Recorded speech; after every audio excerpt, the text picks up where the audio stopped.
hay una frase que dices que es: tu mensaje es tu vida. Como padres, como madres, ¿qué mensaje ideal podríamos dar a nuestros hijos, a nuestras hijas? Hay una cosa que está clara: las personas no van a hacer lo que vean, las personas, lo que se les diga, las personas van a hacer lo que vean. Si yo en mi casa digo una cosa y hago la contraria, esa incoherencia la van a ver mis hijos y al final que van a ser tan incoherentes como yo, probablemente. Entonces, las emociones en el ser humano es como una montaña rusa, que hoy estás aquí y mañana estás allí. Que es normal que tengamos momentos de ilusión, momentos de tristeza, momentos de confianza, momentos de desconfianza, momentos de júbilo, momentos de miedo, momentos de frustración. Entonces, no hay que ocultar esas emociones, porque si no da la sensación de que no se puede hablar de emociones, o si se habla de emociones, solo se puede hablar de emociones positivas. Oh, yo estoy siempre maravillosamente bien. Eso no es verdad. Entonces, lo primero es no tener vergüenza de expresar ese mundo emocional tan variable. Y número 2, transmitir que somos capaces de vivir en base a nuestras decisiones y no en base a nuestras emociones. ¿A qué me refiero? Pues que si viene una época muy dura que genera tristeza y genera miedo, no hay que tener vergüenza de decir: hijos míos, estoy triste, tengo miedo. Pero tampoco hay que quedarse ahí. Hay que transmitir desde la propia vida, observar cómo a pesar de mi miedo, actúo. Yo creo que son dos cosas sencillas. Si las hiciéramos, madre mía, qué lección tan bonita para nuestros hijos y para nosotros también, claro. La familia es el espejo de los niños. En la familia ellos crecen, evolucionan, aumentan esas capacidades humanas. ¿Cuál es la mejor guía para un padre o para una madre, para ese niño? Los padres tenemos que entender que nuestros hijos no esperan padres, madres perfectos. Nuestros hijos lo que quieren es encontrarse en la figura paterna, alguien que les quiera sin condiciones. Es decir, alguien que realmente no considere que el amor es un trueque. Yo te quiero si tú te portas como yo creo que te tienes que portar. No, yo te quiero no por cómo eres, sino por quién eres. Los hijos anhelan de sus padres un mayor nivel de escucha y un menor nivel de dogmatismo. Te lo digo yo porque soy tu padre, te lo digo yo porque soy tu madre. Muchas veces aprendemos más queriendo entender el mundo de la otra persona que diciéndole cómo tendría que ser ese mundo. Yo creo que también los padres tenemos que entender que la educación es un proceso largo y complejo y no querer soluciones rápidas y confiar en el proceso. Para mí la confianza es tan importante porque hace que las cosas sucedan. Y luego yo te diría otra cosa, Olga, hay que confiar en la vida. Y nuestros hijos tendrán que pasar por momentos de frustración para tener así que aprender a superarlos. Y tendrán que pasar por momentos de miedo y aprender a superarlos. Y tenemos que confiar en la vida. De hecho, tenemos a los jóvenes, ¿no?, que cuando llega el momento de escoger la universidad, el grado que quieren estudiar o la formación profesional, es una etapa de la adolescencia, bueno, que hay familias que lo viven a veces con dificultad. ¿Cómo puede acompañar la familia, sobre todo a esos desafíos que el joven cree que tiene delante, ¿no?, en esta sociedad? Bueno, esta es una pregunta de bastante calado. Y yo te diría que lo primero es que nadie va a confiar en ti en sus momentos de desafío si previamente no has creado una relación. Es decir, si lo que esperas es que en los momentos de urgencia tus hijos te pregunten, difícil, porque no has creado un vínculo previo. Entonces, yo diría que como todo en la vida, lo primero es crear esa conexión sólida. La segunda es no pretender que tus hijos vivan determinados aspectos de tu vida que a lo mejor no has vivido. A mí me impactó muchísimo una película que la he visto bastantes veces, el Club de los Poetas Muertos. Y lo que más me impactó fue ese padre que le hubiera gustado ser médico, tiene un hijo muy brillante y su anhelo es que su hijo sea médico por la Universidad de Harvard, cuando su hijo quiere ser actor.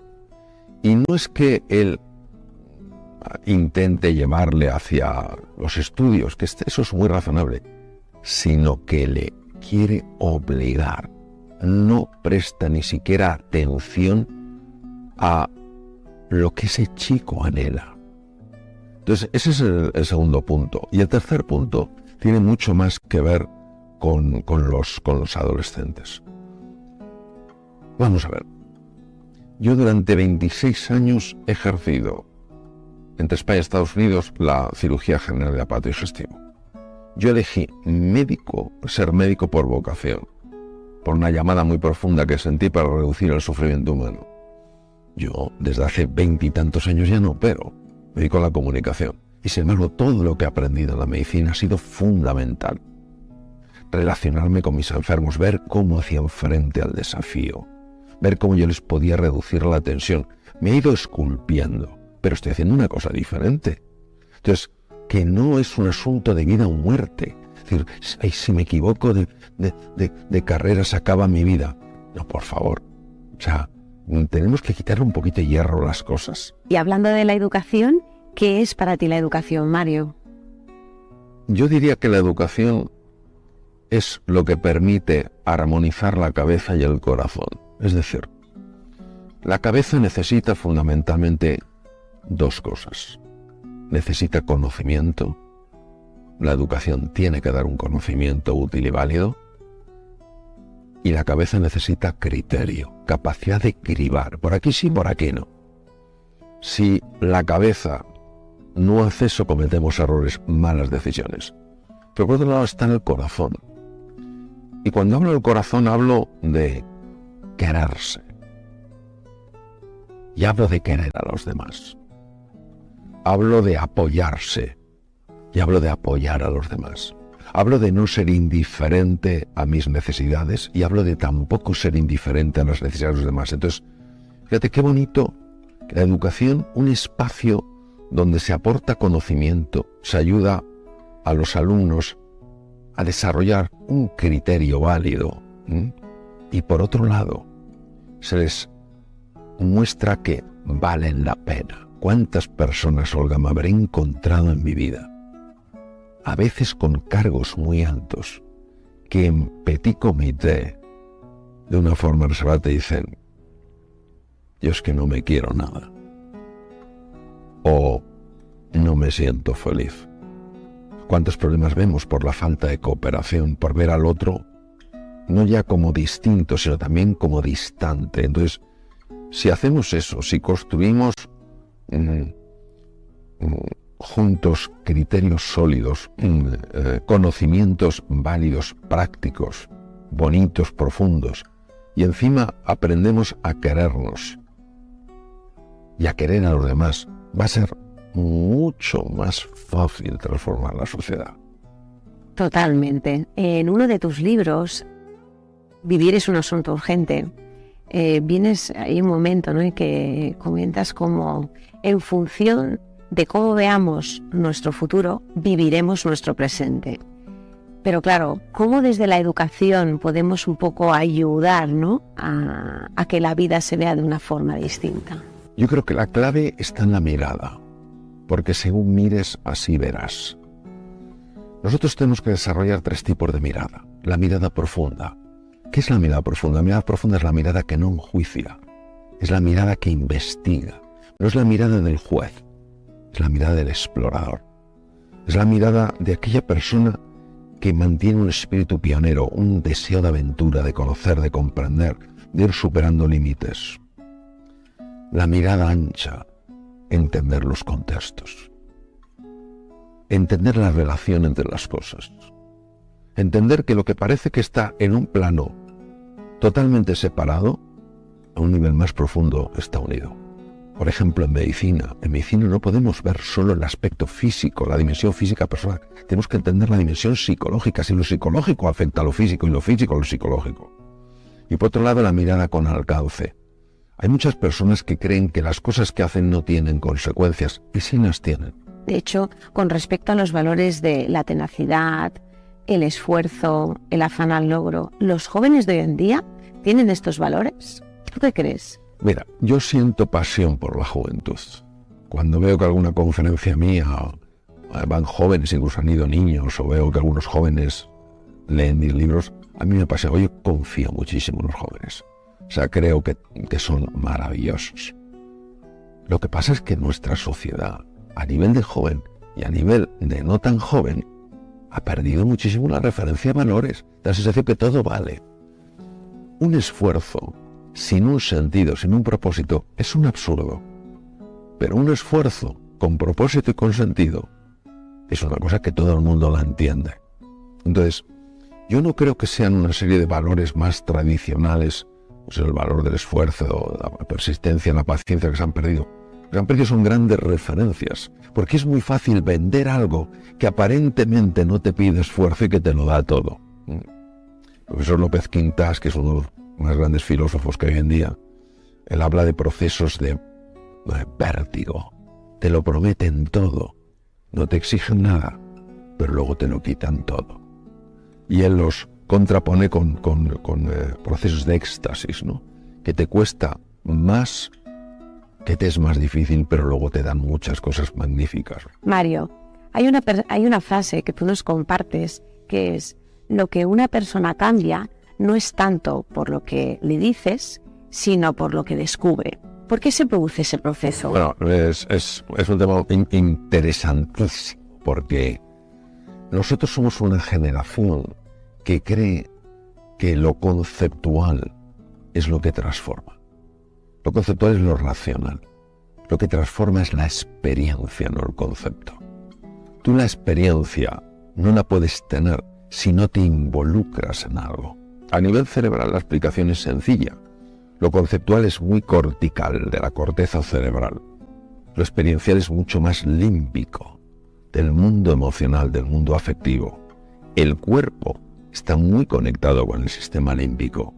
Es el mundo de las sensaciones, el mundo de los olores, el mundo de las emociones. Eso es lo que se nos queda. Por eso, muchas veces, las personas no se van a acordar de lo que les dijiste. Siempre se van a acordar de cómo les hiciste sentir. De hecho, entonces, el rol del maestro, ¿no?, en ese acompañamiento en los chicos de hoy en día, ¿qué podría ser? Cuando yo estaba plenamente en el mundo de la cirugía, algunas personas hicieron un comentario muy agradable para un médico, que es decir, medicina, la profesión más importante del mundo. Y yo recuerdo que decía, no, es la educación. Se quedaron un poco sorprendidos y dije, pero ¿cómo es posible? Digo, sí, porque tú con la cirugía puedes cambiar un hecho puntual. La patología, tumor, lo extirpas, bien. Pero es que con la educación puedes cambiar una vida. La figura de un profesor que además anhele ser maestro.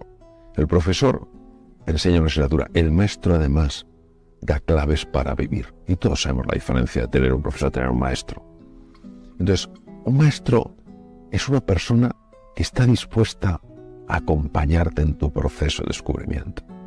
Todos sabemos la enorme diferencia que marca cuando haces frente a un desafío, sentirte acompañado o sentirte solo. No tiene nada que ver.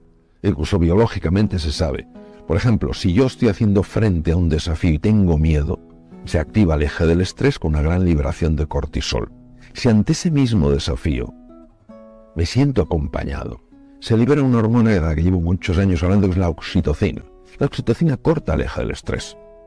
Entonces, la figura de un maestro es importantísima. A ver si de una vez por todas nos damos cuenta de la importancia que tiene la educación. ¿Cuántas personas no han mejorado su vida porque encontraron a alguien que tocó su futuro?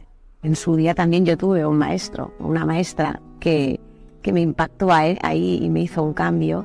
Y como bien sabes, en mi labor de orientación vocacional acompaño a los futuros alumnos en esa elección.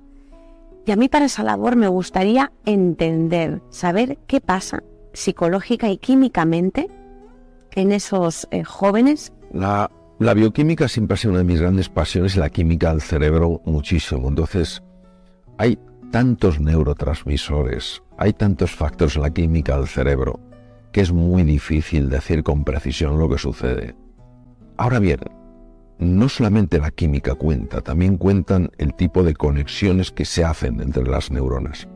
Hay una región del cerebro, se llama la región dorsolateral, muy importante en la atención. Una de las cosas que los adolescentes y en general todos tenemos que entrenar más a la hora de tomar decisiones es nuestra capacidad de prestar atención. Es decir, no podemos ir tan distraídos por la vida. Cuando vamos distraídos se activa lo que se llama la red neuronal por defecto, entonces tampoco estás viendo muy bien si ese es el campo que te interesa o no. Estás viendo de una forma tan superficial, pues estás... Entonces, si tú quieres, a la hora de tomar una decisión de seguir una línea profesional, de unos estudios universitarios o una formación profesional, lo que sea, necesitas un grado de foco mayor para recibir más información, y eso solo lo hace la red ejecutiva central. Y eso no ocurre cuando estás distraído. ¿Qué quiero decir? Que no se tomen decisiones precipitadas. Que una cosa es la parálisis por análisis y otra cosa es cosas que sí tienen importancia, como es la profesión que eliges o la carrera que quieres seguir, tomarlas de una forma precipitada. Que busquen esa quietud y ese sosiego, porque entonces verán dimensiones más profundas. De hecho, en el equipo de orientación académica de la Universidad de Abat Oliva-CEU, y seguro que los maestros también, todos lo que queremos es ese acompañamiento, pero para que ese acompañamiento en la orientación vocacional sea óptimo, también cómo podemos ayudarles a fomentar más el aprendizaje, el liderazgo individual, el liderazgo colectivo, a que tengan estos chicos más autoestima, para cuando llegue ese momento, ¿no?, que también ellos no se sientan confundidos, porque también tenemos un entorno delante confuso, ¿no? Yo he hecho muchos años procesos de coaching, tanto a nivel individual como grupal. Y es curioso cómo funciona el coaching. Llega el alumno. No estamos hablando de un niño pequeñito, de un alumno de una cierta edad. Esa persona, aunque no lo sepa, en su interior tiene la respuesta. ¿Qué es lo que tiene que hacer la persona que le acompaña? La persona que le acompaña, es importante que le haga preguntas que inviten a ese joven a meterse en su interior y generando un espacio de escucha para que esa pregunta encuentre un espacio amable para recibirla, la respuesta. ¿Qué ocurre? Que enseguida pasamos de procesos de coaching a procesos de mentoring. No, yo sé lo que a ti te conviene. Yo sé que no, que cada persona es su mundo. Es mi experiencia personal, que si creamos ese espacio de posibilidad, donde hay alguien que tiene más experiencia, en este caso el docente, y alguien menos el alumno, pero el docente tiene esa disposición humilde a dejarse sorprender y hace preguntas con el deseo de conocer, de comprender y de ayudar. Ese alumno, esa alumna empezará a ampliar su nivel de conciencia y verá cosas que previamente estaban ocultas. ¿Qué ocurre? Que tenemos un gran problema los seres humanos con el mundo invisible. Esto de que de repente de alguien salga la respuesta, esto es una cosa rara. Bueno, pues uno de los mejores cirujanos del mundo, premio Nobel. O sea, ganar un premio Nobel siendo cirujano es muy difícil, porque casi todos los que ganan premio Nobel en medicina son investigadores en ciencia básica. Alexis Carrel lo ganó en 1912, el año que se hundió el Titanic. Dijo, las realidades que no se pueden pesar ni medir son mucho más importantes que las que sí se pueden pesar y medir.